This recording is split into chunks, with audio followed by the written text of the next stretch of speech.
അതായത് ഇത് കൃത്യമായിട്ട് ചില കുട്ടികൾക്ക് അറിയാത്ത ഒരു കാര്യമാണ്. എന്താണ്?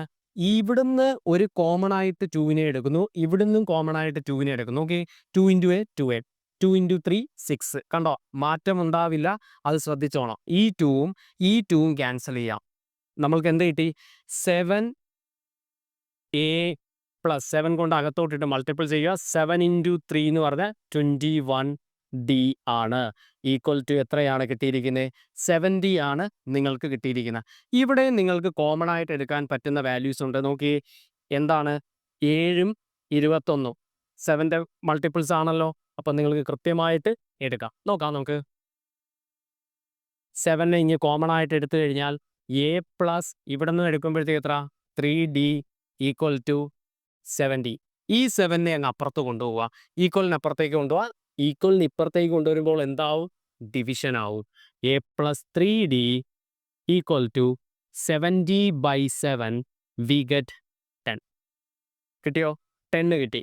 എന്നിട്ട് നമുക്ക് ആൻസർ കിട്ടിയതാ. ഇനി എന്താ? എ എന്താണെന്ന് അറിയണം. പ്ലസ് 3d അപ്പുറത്ത് കൊണ്ടുപോവാ.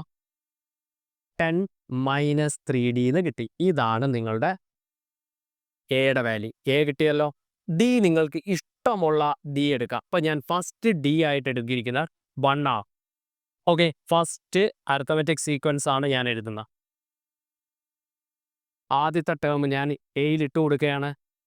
A equal to 10 minus 3 into 1.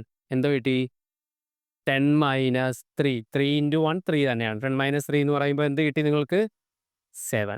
കിട്ടിയോ? First time 7. അതിൻ്റെ കൂടെ 1 കൂട്ടി നിങ്ങൾക്ക് കിട്ടും 8, 9, 10, 11. ഇത്രയും ടേം എഴുതുക. 7 സീക്വൻസുകൾ കൂട്ടുമ്പോൾ നിങ്ങൾക്ക് 70 കിട്ടണം. 10 കിടപ്പുണ്ട്. എളുപ്പമാണ് കുട്ടികൾക്ക്.